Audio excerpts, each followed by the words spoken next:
22 লক্ষ সরকারি কর্মচারী দীর্ঘ 10.5 বছর অপেক্ষা করতেছে একটা পে স্কেলের প্রজ্ঞাপনের জন্য। সেই লক্ষ্যে গঠিত পে কমিশন যখন 21শে জানুয়ারি পে কমিশনের চূড়ান্ত রিপোর্ট হাতে জমা দিয়েছেন মাননীয় প্রধান উপদেষ্টার কাছে, তার পূর্বে অর্থ উপদেষ্টা মহোদয় বলেছিলেন, অর্থ উপদেষ্টা মহোদয়ের শেষ যে বক্তব্য ছিল সেটা ছিল যে পে কমিশন যখন রিপোর্ট জমা দিবেন তারপরেই তাদের পরবর্তী কার্যক্রম শুরু করবেন।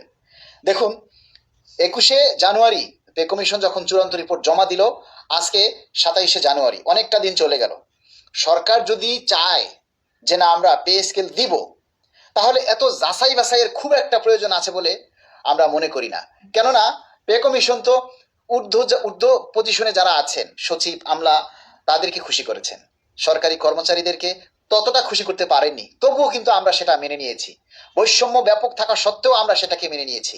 আমরা চাই আমরা দ্রুত যাতে এটার গেজেট আকারে প্রকাশ করা হয় এবং নির্বাচনের আগেই যাতে 1 জানুয়ারি থেকে বাস্তবায়ন করা হয়।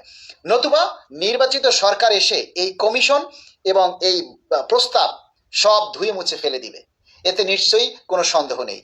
আজকে আমরা দেখলাম যে জ্বালানি উপদেষ্টা মহোদয় তার একটা বক্তব্যে বলেছেন যে পে কমিশন বা এই সরকার এখন এই পে স্কেল বাস্তবায়ন করবেন না বা এটা সেটা। এই বক্তব্যের পর সারা দেশের সরকারি কর্মচারীদের মধ্যে রক্তক্ষরণ শুরু হয়েছে। যেখানে মানুষ 10.5 বছর অপেক্ষা করছে, সেখানে শেষ মুহূর্তে এসে যদি বলেন যে না আমরা শুধু একটা প্রস্তাব রেখেছি কিন্তু বাস্তবায়ন করবে পরবর্তী সরকার। আরে বাবা, পরবর্তী সরকার যদি বাস্তবায়ন করতে পারে, পরবর্তী সরকার এসে যদি টাকা দিতে পারে, তাহলে পরবর্তী সরকার এসে কি পে কমিশন গঠন করতে পারতো না? তাহলে আপনারা পে কমিশন গঠন করলেন কেন? আপনারা পে কমিশন গঠন করার পর এই যে বাজারে দ্রব্যমূল্যের দাম, প্রতিটা দাম আরো কয়েক গুণ বৃদ্ধি পেয়েছে, এই দায় কে নিবে? এখন যদি আপনারা পে কমিশন বাস্তবায়ন করে না যান, তাহলে এই যে নির্বাচিত সরকারি সেই যদি বাস্তবায়ন করে, তাহলে আপনারা পে কমিশন গঠন করে কেন এখানে পে কমিশনের নামে অনেক অর্থ কেন অপচয় করলেন? এটার তো কোনো মানই ছিল না।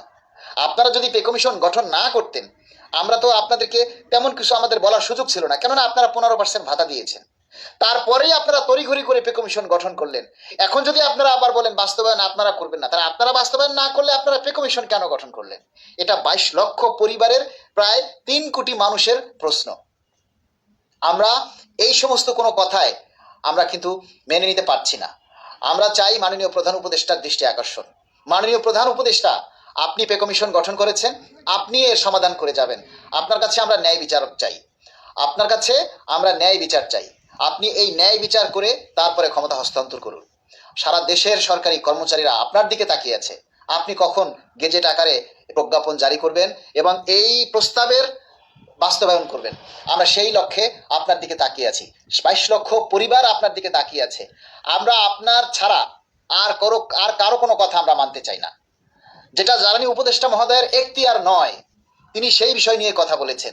কেন মাননীয় প্রধান উপদেষ্টা পে স্কেল যদি দিতে না পারেন, আপনি স্পষ্ট বলে দিন যে না আমরা দিব না, তাহলে আমরা আর এটা নিয়ে পারাপারি করবো না। আজকে এ বলবে, কালকে ও বলবে, পরশু সাংবাদিকরা এটা নিয়ে টানা হেঁচড়া করবে, আর দ্রব্যমূল্যের দাম খালি বাড়তেই থাকবে। এগুলি তো হয় না। আপনি প্লিজ মাননীয় প্রধান উপদেষ্টা কিছু একটা করুন, হয় বাস্তবায়ন করুন, না হয় আপনি নিজে বলে দিন যে না এই অসুবিধার কারণে আমরা বাস্তবায়ন করতে পারতেছি না, বাস, আমাদের আর কোনো চাওয়া নেই। কিন্তু আপনার মুখ থেকে আমরা শুনতে চাই, কেননা পে কমিশন আপনি গঠন করেছেন। আমরা আর কিছু শুনতে চাই না। আমরা আপনার সুস্বাস্থ্য দীর্ঘায়ু কামনা করছি এবং আমরা যতটুকু বিশ্বস্ত সূত্রে জানি যে এই পে কমিশন বাস্তবায়নের জন্য যথেষ্ট অর্থ আমাদের বাংলাদেশ সরকারের কাছে মজুদ আছে। কারণ বাংলাদেশ সরকার অনেক কিছু করতে পারতেছে, অনেক কিছু হচ্ছে, কিন্তু শুধু আমাদের এই পে স্কেল বাড়ানোর সময়, পে স্কেল দেওয়ার সময় বা 2টা টাকা বেতন বাড়ানোর সময় দুনিয়ার কিছু এসে হাজির হয়, এর আগে হয় না। মন্ত্রীদের জন্য গাড়ি বাড়ি বানানো হচ্ছে, তাদের জন্য গাড়ি ক্রয় করা হচ্ছে, এটা করা হচ্ছে, ওটা করা হচ্ছে, সবই হয়। শুধু কর্মচারীদের বেতন বাড়ানোর সময় সমস্যা দেখা দেয়। তাই মাননীয় প্রধান উপদেষ্টা আপনার মুখ থেকে শুনতে চাই, আপনি কিছু একটা বলুন, না হলে কিছু একটা করুন। ধন্যবাদ।